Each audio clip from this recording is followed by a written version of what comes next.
Assalamu alaikum. It's me, I'm Mr. Rubel. Hi everyone. I'm a human potential trainer as well as English trainer. আজকে আমরা যে লেসনটা শিখব সেই লেসনের মাধ্যমে ইংলিশে কথা বলতে গেলে সেন্টেন্স তৈরি করতে গেলে প্রশ্ন করা ছাড়া কথাগুলো কিন্তু কন্টিনিউ কিন্তু আগায় না। আপনি যদি মনে করেন ইংলিশ খুব ডিফিকাল্ট, একদম সত্যি না। English is very very easy. You can also speak in English, okay? So আপনার যদি এই ভিডিওটা ভালো লাগে তাহলে আপনি অবশ্যই আমার নতুন নতুন ভিডিও পাওয়ার জন্য সাবস্ক্রাইব করে রাখবেন এবং আমার ছোট্ট একটি প্রয়াস, যারা বাংলায় ভাষায় কথা বলেন তাদের স্বাচ্ছন্দ্যে খুব সহজেই ফুল কোর্সের মাধ্যমে আমার কিন্তু ইংলিশে শিখতে পারেন, তার জন্য আমার এই ছোট্ট প্রয়াস আপনাদের বন্ধুদেরকে জানিয়ে দিবেন। প্লিজ শেয়ার করবেন যেন তারা যারা ছোট ছোট সিটিতে বসবাস করে তারাও যেন খুব সহজেই ইংলিশটা শিখতে পারে এবং ইংলিশে ভীতিরা কাজ করে সেই ভীতিটা যেন না থাকে। So friends, today will learn how to ask the question. So আজকের লেসনে আমরা শিখব প্রশ্ন কিভাবে করতে হয় এবং প্রশ্ন উত্তর কিভাবে দিতে হয়। যে কোনো ব্যাপারে যদি আপনি কথা বলতে চান, কথা বলতে গেলে কিন্তু প্রশ্ন কিন্তু চলে আসে। তো প্রশ্ন ছাড়া কিন্তু আপনার কথা কিন্তু কন্টিনিউ হয় না। যেমন ধরুন আপনি কথা বলছেন, ফার্স্ট যখন দেখা হয় আপনি কেমন আছেন, প্রথমেই কিন্তু কথার প্রশ্ন দিয়ে কিন্তু। সুতরাং আজকে আমরা খুব সহজে কিভাবে কোশ্চিন করতে হয় সেটা আমরা শিখব। তো কোশ্চিন করতে গেলে যে প্যাটার্নটা আমাদের দরকার, যেভাবে আমরা কোশ্চিনটাকে সাজাইতে হয় সেন্টেন্স মেকিং এর ক্ষেত্রে কোশ্চিন করতে হয়, সেই প্যাটার্নটা হচ্ছে ফার্স্ট একটা ডাব্লিউএস শব্দ দিয়ে শুরু করতে হয়, অর্থাৎ সো প্যাটার্নটা হবে এই ধরনের: একটি WS question plus helping verb plus subject plus main verb. It's very easy. I am telling you again, WS question, second one is a helping verb, third is a subject, fourth is a main verb. So এই চারটা প্যাটার্নের সমন্বয়ে কিন্তু আমরা খুব সহজে আমরা question করতে পারবো ইংলিশ সেন্টেন্স তৈরি করার ক্ষেত্রে। Very easy. তো আমরা কোশ্চিন করতে গেলে যে শব্দগুলো সচরাচর ব্যবহার করা হয় সেই শব্দগুলোর সঙ্গে আমরা এখন পরিচিত হব। একটা জিনিস মনে রাখবেন ফ্রেন্ডস, আপনি আমার এই লেসনে বা আমার পুরো চ্যানেলেই আমি একটা জিনিস বারবার আপনাদেরকে বলি যে আপনারা যদি আমার এই চ্যানেল থেকে ফলো করেন, ট্র্যাডিশনাল ওয়ে থেকে একটু ডিফারেন্স ওয়েতে কিন্তু আমি শেখানোর চেষ্টা করতেছি এবং খুব সহজ পদ্ধতিতে। সেই ক্ষেত্রে আমি আপনাকে রিকোয়েস্ট করব, আপনারা যখন প্র্যাকটিস করবেন অবশ্যই যেগুলো ইম্পর্টেন্ট থিংস আমার ভিডিওতে আপনারা পেয়ে যাবেন, ইম্পর্টেন্ট মেসেজগুলো কোনগুলো সেগুলো আপনারা অ্যাটলিস্ট ঠুটস্থ করবেন। যারা আমার এই ভিডিওটা আজকে ফার্স্ট দেখতেছেন তাদের উদ্দেশ্য বলি, ঠুটস্থ আর মুখস্থর মধ্যে একটা ডিফারেন্স থাকে। সেই ডিফারেন্সটা হচ্ছে আপনি যখন কোনো একটা শব্দ, কোনো একটা ব্যাপার ঠুটস্থ করবেন, সেই ঠুটস্থ শব্দটা কিন্তু আপনার মেমোরিতে, সাবকনসিয়াস মাইন্ডে কিন্তু সেটা জমে থাকে এবং এইটা যখন পরবর্তীতে সময় আপনি ইউজ করবেন, অর্থাৎ when you speak in English, then this word comes from your subconscious mind very fluently, then you can speak also very fluently, okay? So এটা মাথায় রাখবেন। ঠুটস্থ করলে কি সুবিধা হবে, আপনি যখন ইংলিশে কথা বলবেন তখন আপনাকে শব্দটা খুঁজতে হবে না। যে আমি তাকে প্রশ্ন করবো, সাপোজ আপনি কখন গিয়েছিলেন, কখন, আপনি কি করেন, আপনি কিভাবে করেন, এই যে প্রশ্নগুলো, এই প্রশ্নগুলো করার জন্য যে শব্দগুলো, পার্টিকুলার শব্দগুলো আপনার প্রয়োজন, সেই শব্দগুলো কিন্তু যদি আপনার ঠুটস্থ থাকে আর প্যাটার্নটা যদি আপনি মনে রাখতে পারেন তাহলে কিন্তু আপনি খুব সহজেই কিন্তু আপনি কোশ্চেনগুলো করতে পারবেন। সো চলুন আমরা দেখে নিই কোন কোন শব্দগুলো দিয়ে বেসিক্যালি কোশ্চেনগুলো করা যায়, সেন্টেন্স মেকিং এর ক্ষেত্রে কোশ্চেনগুলো করা যায়। The first one, what. I know you are লাফিং গাইজ, বিকজ আমি চেষ্টা করি আপনাদেরকে খুব সহজভাবে শেখানোর জন্য। সো যে শব্দগুলো আমি এখন ইউজ করতেছি এই শব্দগুলো আপনারা সবাই পরিচিত, বাট একটু যদি সিস্টেমেটিক ওয়েতে যদি আপনারা শিখেন, একটু জানেন, তাহলে হবে কি একটু সুবিধা হবে আপনাদের জন্য। So let's go. হোয়াট মানে হচ্ছে কি, অর্থাৎ আমরা কি দিয়ে যখন প্রশ্ন করব তখন আমরা এই শব্দটা ব্যবহার করব। ওয়েন মানে হচ্ছে কখন। আই রিপিট এগেন, ওয়েন মানে হচ্ছে কখন, অর্থাৎ আমরা জিজ্ঞেস করি না তুমি কখন গিয়েছিলে, তুমি কখন যাবা, তুমি কখন যাচ্ছ, সে কখন গিয়েছো, দ্যাটস মিন কখন শব্দটা যখন আমি ব্যবহার করব তখন আমরা ওয়েন শব্দটা আমরা ব্যবহার করব।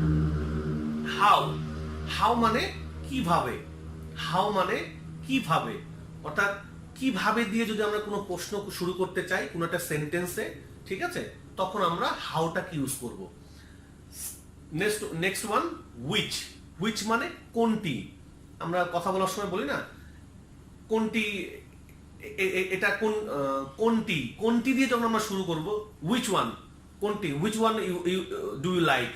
আপনি বাজারে গেছেন, শপিং করতে গেছেন, আপনি একটা একটা জামা কিনতেছেন বা আপনি অন্য কিছু কিনছেন, আপনি তখন বলছেন যে আপনি কোনটি পছন্দ করেন, which one do you like. So আপনি কোনটি পছন্দ করেন, এই জাতীয় শব্দ যখন আমরা বলবো তখন আমরা হুইচটাকে আমরা ব্যবহার করব। আমি আবারও বলছি, আমি বাংলা ভাষাটাকে প্রাধান্য দিই এই কারণে, আপনি যদি বাংলা ভাষায় কথা বলতে পারেন, আপনি যদি বাংলাটা বুঝেন আসলে আপনি কি প্রশ্ন করতে চাচ্ছেন, আপনি কি চাচ্ছেন, আমি ড্যাম শিওর, আমি আবারও বলছি, আপনি ইংলিশে কথা বলতে পারবেন। এই জন্য আপনাকে ফান্ডামেন্টালি আপনাকে বাংলাটা বুঝতে হবে, আপনাকে কি করতে চাচ্ছেন, কোন ভাষা আপনি প্রয়োগ করতে চাচ্ছেন, কখন এই ভাষাটা আপনি ইউজ করতে চাচ্ছেন, কোন সিচুয়েশনে বলতে চাচ্ছেন, তাহলে আপনি আমাদের চ্যানেল থেকে আপনি ইজিলি আপনি ইংলিশ শিখতে পারবেন। So don't worry about that, don't be panic and don't be hesitate, okay. Next one who, who মানে হচ্ছে কে বা কাহারা, হু মানে হচ্ছে কে বা কাহারা।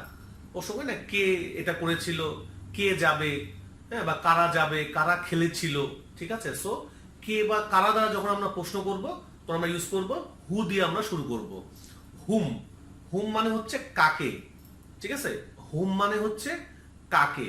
সুতরাং আমরা কাকে আমি এটা দিব, কাকে আমি টাকাটা দিব, ঠিক আছে। সো এই জাতীয় প্রশ্ন যখন আমি করব তখন আমরা হুম এই ওয়ার্ডটাকে আমরা ইউজ করব। হুজ, হুজ মানে হচ্ছে কার বা কারটি, হুজ, হুজ মানে হচ্ছে কার বা কারটি। হাউ মাচ, কতটুকু, হাউ মাচ কতটুকু। আমি হাউ মাচটা বেসিক্যালি ইউজ করা হয় আপনি যখন শপিং করতে যাচ্ছেন, কোনো কিছু কিনতে যাচ্ছেন, তখন কিন্তু প্রথমে প্রশ্ন করা হয় আপনি কতটুকু নেবেন, how much do you want, okay. So অথবা যদি আপনি প্রাইসটা জিজ্ঞাসা করতে চান, একটা প্রোডাক্ট কিনতে যাচ্ছেন, তখন আপনি আমরা শত জিজ্ঞাসা করি না যে এই প্রোডাক্টের প্রাইস কত, আমি কিনতে যাচ্ছি, so how much this one, ঠিক আছে।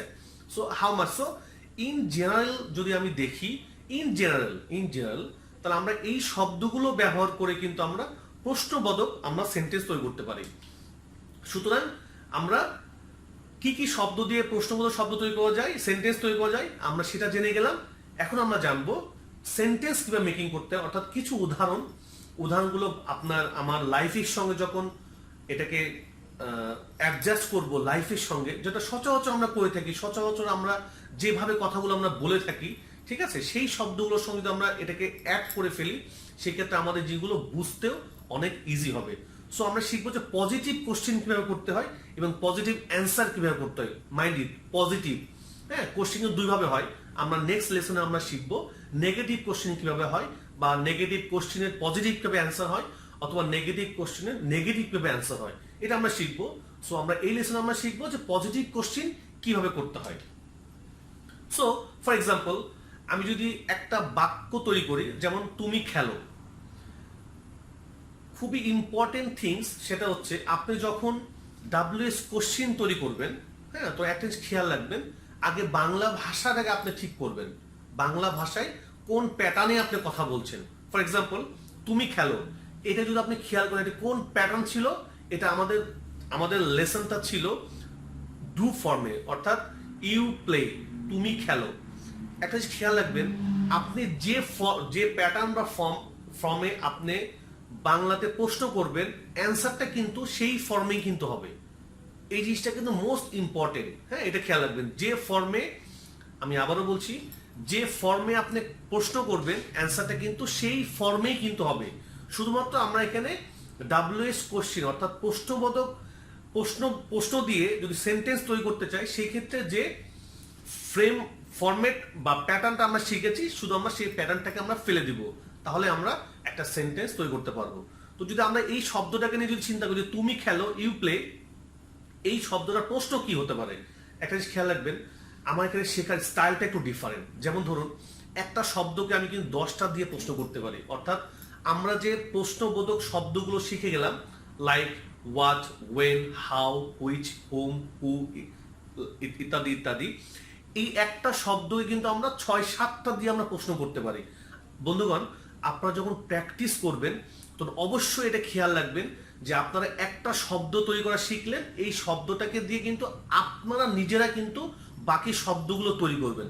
একটা জিনিস মনে রাখবেন, পৃথিবীর কোথাও আপনাকে সমস্ত সিচুয়েশন, কারণ আপনি যখন ইংলিশে কথা বলবেন তখন আপনি কোন প্যাটার্নে কথা বলবেন, কোন সিচুয়েশনে কথা বলবেন, কোথায় কথা বলবেন, এটা কিন্তু পৃথিবীতে কেউ জানে না, কেউ আপনাকে শেখাতে পারবে না। আপনাকে কি শেখাতে পারবে? আপনাকে শেখানো হবে একটা ফরম্যাট, শেখানো হবে একটা প্যাটার্ন, শেখানো হবে যে এই ফরম্যাট, এই ফর্মুলা অথবা এই প্যাটার্নে এই টাইপের কথাগুলো হয়। আপনাকে একটা প্যাটার্ন শেখানো হবে, সেই প্যাটার্ন থেকে আপনি নিজে বাকি প্যাটার্ন তৈরি করবেন, তাহলে আপনি অনায়াসে কিন্তু ইংলিশটা কিন্তু আপনি শিখতে পারবেন। সো আমরা যদি একটা সেন্টেন্স আমরা ইউজ করি তুমি খেলো, এটা কিন্তু আমরা কয়েকভাবে আমরা প্রশ্ন করতে পারি। প্রথম যে প্রশ্ন আমরা করতে পারি তুমি খেলো, এটা কি প্রশ্ন? যদি আমি ওয়ার্ড দিয়ে প্রশ্ন করি তাহলে প্রশ্নটা হবে তুমি কি খেলো, তুমি কি খেলো। এখানে আরেকটা যে বন্ধু বলে রাখি, এটা একটু পরে আসবো, নেক্সট লেসনে এটা আমরা আসবো, হ্যাঁ বোধক অথবা না বোধক প্রশ্ন কিভাবে করা হয়। এখানে আমরা কিন্তু হ্যাঁ বোধক বা না বোধক প্রশ্ন যাচ্ছি না, সুতরাং আমরা সিম্পলি বলছি ওয়ার্ড দিয়ে আমরা এই সেন্টেন্সটাকে কিভাবে তৈরি করব। ফর এক্সাম্পল, তুমি খেলো, প্রশ্ন তাহলে কি করা যায়, কি হবে, তুমি কি খেলো। অর্থাৎ আপনি জিজ্ঞাসা করছেন একজন, একটু সিচুয়েশনটাকে আমরা ডিসক্রাইব করি। একটা মনে রাখবেন, আপনি যদি সিচুয়েশনগুলো ভালোভাবে বুঝতে পারেন সেক্ষেত্রে কিন্তু আপনার ইংলিশটাকে কথা বলা, আপনি কোন প্যাটার্নে কথা বলবেন, কোন ফর্মে কথা বলবেন, এটা কিন্তু আপনার জন্য অনেক ইজি হয়ে যাবে। হ্যাঁ, তো যদি সিচুয়েশনটা কেমন হতে পারে, যেমন ধরুন একজন ফুটবল খেলতেছে বা একজন মাঠে গ্রাউন্ডে আছে, তাকে আপনি তাকে জিজ্ঞাসা করতেছেন তুমি কি খেলো। ঠিক আছে, তুমি কি খেলো, আপনি জানেন না যে সে কি খেলে, তখন তাকে আপনি জিজ্ঞাসা করছেন তুমি কি খেলো।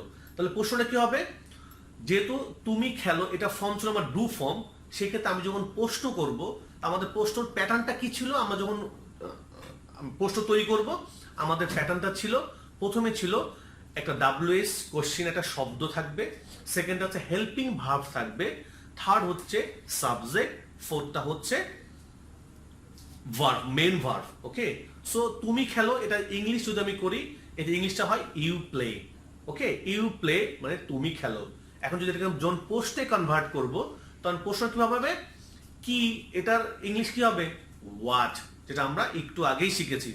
So what do you play, what do you play, what প্রশ্নবোধক শব্দ, do is a helping verb, you as a subject, play means verb, main verb. So আমরা যদি প্যাটার্নটার সঙ্গে মিলাই নিই সেক্ষেত্রে কি হচ্ছে, হোয়াট ডু ইউ প্লে। প্রশ্নবোধক শব্দের ক্ষেত্রে একটা মনে রাখবেন, অবশ্যই কিন্তু একটা প্রশ্নবোধক সাইনটা কিন্তু অবশ্যই থাকবে, আদারওয়াইজ কিন্তু একটা প্রশ্নবোধক চিহ্ন হয় না কিন্তু, এটা বন্ধুগণ সবাই খেয়াল রাখবেন। সো আমার আই হোপ আপনারা খুব সহজ জিনিসটা বুঝতে পেরেছেন। যদি আমরা ডু ফর্মে যদি আমরা প্রশ্নবোধক শব্দ করতে চাই, হোয়াট হতে পারে, ওয়েন হতে পারে, হুইচ হতে পারে, হোয়াট এভার, শুধু প্যাটার্নটা আপনারা খেয়াল রাখবেন। প্যাটার্নটা খেয়াল রাখলে আপনারা খুব সহজেই আপনারা সেন্টেন্স তৈরি করতে পারবেন। সেকেন্ড, যদি আরেকটা উদাহরণ আমরা নেই, সে খেলে, অর্থাৎ কেউ আপনাকে জিজ্ঞাসা করতেছে সে কি করে, আপনি তাকে অ্যান্সার করতেছেন হ্যাঁ সে খেলে। তো সে খেলে, এখানে একটা জিনিস খেয়াল রাখবেন, আমরা শিখেছিলাম সে খেলে হি প্লেজ, যেহেতু হি আছে, হি অথবা ইট, এটার সঙ্গে কি হয়, ভার্বের সঙ্গে এস বা ই এর যোগ হয়। ঠিক আছে, এটা আমরা অলরেডি শিখে ফেলেছিলাম। সো এখানে যদি সে খেলে, দ্যাটস মিন হি প্লেজ, যখন আমরা এটা প্রশ্ন করব তখন হেল্পিং ভার্ব হিসাবে কি হবে, এটা একটু খেয়াল রাখবেন। যেহেতু ভার্বের শেষে এস বা ইএস যোগ করা আছে, সুতরাং এই এস বা ইএসটা কি হবে, হেল্পিং ভার্বের সঙ্গে চলে আসবে। এটা একটু খেয়াল রাখতে হবে, জাস্ট একটু মুখস্থ করবেন বা আর কিছু লাগবে না। তাহলে যদি প্রশ্ন করি সে কি খেলে, যদি ওয়ার্ড দিয়ে আমি প্রশ্ন করি সে কি খেলে, তাহলে অ্যান্সারটা কি হবে, what does he play, not what do he plays. এটা সচরাচর আমরা এই ভুলটাই করে থাকি, যখন আমরা ইংলিশে কথা বলি তখন এই ছোট ছোট মিস্টেকগুলো আমরা করে থাকি। সো কি হবে, হোয়াট ডাজ হি প্লে, যখন ডাজ হয়ে গেছে তখন কিন্তু আর ভার্বের সঙ্গে কিন্তু এস বাই এস কিন্তু আর নেই, কারণ S by S already helping verb এটাকে নিয়ে নিয়েছে। খুব সহজ ভাষায় যদি আমি বলি, যেহেতু হেল্পিং ভার্ব নিয়ে নিয়েছে, সুতরাং এটার সঙ্গে আর লাস্টে আর ভার্বের সঙ্গে এস বাই এস কিন্তু আর হবে না। যদি সেকেন্ড আরেকটা আমি বলি, উদাহরণ আমি যদি চেষ্টা করি, তুমি অফিসে যাও, তুমি অফিসে যাও, এটা কোন ফর্মে? ডু ফর্মে অবশ্যই। ইংলিশটা কি হবে? ইউ গো টু অফিস, তুমি অফিসে যাও। যদি প্রশ্ন করি আমি এটাকে, তুমি কখন অফিসে যাও? প্রশ্ন হতেই পারে, তুমি কখন অফিসে যাও, তুমি কিভাবে অফিসে যাও, তুমি কার অফিসে যাও, আমি অনেকভাবে প্রশ্ন করতে পারি। সুতরাং আমি আবারও বলছি, আমি চেষ্টা করতেছি আপনাদেরকে প্যাটার্নটাকে ভালোভাবে বোঝানোর। আপনি যদি প্যাটার্নটা ভালোভাবে বুঝতে পারেন, তাহলে কিন্তু আপনি যে কোনো শব্দ শুধু এই প্যাটার্নের মধ্যে বসিয়ে দিবেন, তাহলে কিন্তু আপনি খুব সহজেই কিন্তু আপনি ইংলিশটা কিন্তু শিখতে পারবেন। সো আমরা যদি এখানে প্রশ্ন করি, তুমি কখন অফিসে যাও, সো কি হবে? সিম্পলি when মানে কখন, so when do you go to office, when do you go to office, তুমি কখন অফিসে যাও। এটা কিন্তু সেম, আমি যদি একটু আগে যেটা বললাম, আমি যদি আবার এইভাবে প্রশ্ন করি, তুমি কিভাবে অফিসে যাও, তাহলে কি হবে? শুধুমাত্র when এর জায়গায় হাউ বসিয়ে দিব, বাকিটা অ্যাজ ইট ইজ। ঠিক আছে? তুমি কখন অফিসে যাও, when do you go to office। যদি বলি তুমি কিভাবে অফিসে যাও, how do you go to office। So বন্ধুগণ, একটু জিনিস খেয়াল রাখবেন, কত important things, what, when, how, whose, whom, এই যে হাউ মেনি, হাউ মাচ, এই যে প্রশ্ন করা, যে শব্দগুলো দিয়ে প্রশ্ন করা যায়, এই শব্দগুলো যদি আপনি ঠুটস্থ করেন, তাও দেখেন একটা বাক্যকে কিন্তু আপনি কয়েকভাবে কিন্তু আপনি প্রশ্ন করতে পারবেন। আপনি যত বেশি, যত ভাবে প্রশ্ন করতে পারবেন, আপনি তত কিন্তু ইজি কিন্তু আপনি আপনার কনভারসেশনটা কিন্তু আপনি কন্টিনিউ করতে পারবেন। So it is the most important things. Please dear friends, keep in your mind what I am trying to say.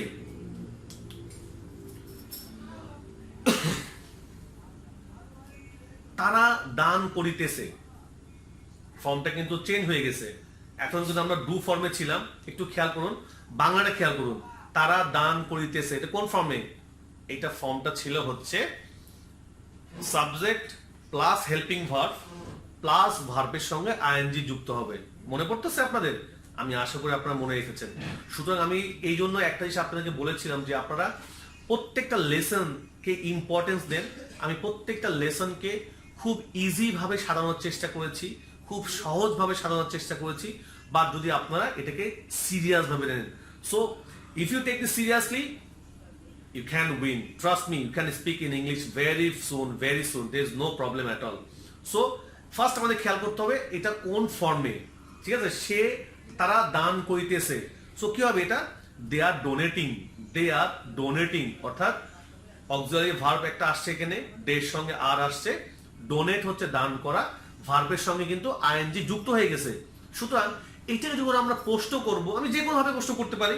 আমি প্রশ্ন করতে পারি, তারা কিভাবে দান করিতেছে, তারা কি দান করিতেছে, তারা কখন দান করিতেছে, এক্সেট্রা এক্সেট্রা। সো যদি আমি প্রশ্ন করি তারা কিভাবে দান করিতেছে, তো কিভাবে ইংলিশটা কি হবে? হাউ। এখানে অক্সিলারি ভার্ব হিসাবে, হেল্পিং ভার্ব হিসাবে কি ইউজ করছে? Are. So how are they donate.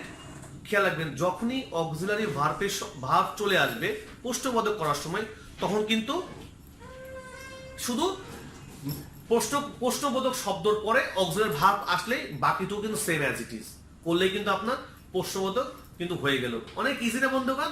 I am pretty sure it's a very easy. So again যদি আমরা ট্রান্সলেট করি, তারা কিভাবে দান করিতেছে, how are they donating, how are they donating, তারা কিভাবে দান করিতেছে, এটাকে আপনি কয়েকভাবে আপনি করতে পারেন। সো আমার মনে হয় যে আজকে প্রশ্নবোধক শব্দ দিয়ে যেগুলো সেন্টেন্স তৈরি করতে হয়, সেই সেন্টেন্সগুলোর মধ্যে যে শব্দগুলো আছে খুবই ইম্পর্টেন্ট। এগুলো যদি আপনারা একটু খেয়াল করেন, আমার মনে হয় খুব সহজে আমরা ইংলিশে প্রশ্ন তৈরি করতে পারবো। And this part is the most important part of our lesson, is the vocabulary. The vocabulary is the most important thing, because if you don't have any vocabulary, you cannot speak in English. Because when you speak in English, you have to know what is going on. You have to know what you want to say something. So please, this is my most important part of my every lesson. So 20 vocabulary. I'm giving you the 20 vocabulary is the most simply and the most important vocabulary. So every lesson, every lesson, 20 vocabulary you have to learn. ঠোঁটস্থ, mind it, ঠোঁটস্থ. So frequently আপনি কথা বলতে পারবেন যদি আপনি vocabulary আপনি মুখস্থ করতে পারেন. So this is the first vocabulary, carry. Carry মানে বহন করা. Again I'm repeat, carry মানে বহন করা. Sting মানে হুল ফুটানো. Sting মানে হুল ফুটানো. Boil মানে সিদ্ধ করা. Multiply মানে গুণ করা. Divided মানে ভাগ করা. Calculate মানে হিসাব করা. Calculate মানে হিসাব করা. Count গোনা বা হিসাব করা. Visit মানে পরিদর্শন করা. Visit মানে পরিদর্শন করা. Display মানে প্রদর্শন করা. Display মানে প্রদর্শন করা. Disclose মানে প্রকাশ করা. Disclose মানে প্রকাশ করা. Accept মানে গ্রহণ করা. Accept মানে গ্রহণ করা. Prepare তৈরি করা. Prepare মানে তৈরি করা. Supply মানে সরবরাহ করা. Supply মানে সরবরাহ করা. Guys, please trust me, এই সমস্ত শব্দগুলো কিন্তু আপনারা জানেন, but these are most important things. If you know this vocabulary, you can speak very comfortably. Okay? Work মানে কাজ করা. Work মানে কাজ করা. Satisfy সন্তুষ্ট করা. Satisfy মানে সন্তুষ্ট করা. Help মানে সাহায্য করা. সচরাচর সবাই আমরা জানি, সবাই আমরা করে থাকি. Help মানে সাহায্য করা. Receive মানে গ্রহণ করা. Receive মানে গ্রহণ করা. একটা জিনিস খেয়াল রাখবেন, pronunciation is the most important thing. So ভোকাবুলারির পাশাপাশি কিন্তু প্রোনাউন্সিয়েশন গুলো একটু কারেক্ট করে নেবেন. রিমুভ অপসারণ করা. রিমুভ মানে অপসারণ করা. ওবাই মানে মান্য করা বা মেনে চলা. ওবাই মানে মান্য করা বা মেনে চলা. ক্রিটিসাইজ মানে নিন্দা করা. ক্রিটিসাইজ মানে নিন্দা করা. এই ছিল আমাদের 20টা vocabulary. So thank you so much for watching my video. I hope you can learn something from my lesson. If you like this my video, please subscribe my channel. Again I am telling you, and please share this video surrounding your friend so everybody know about this. How can we learn speaking English? So thank you so much. Assalamu alaikum.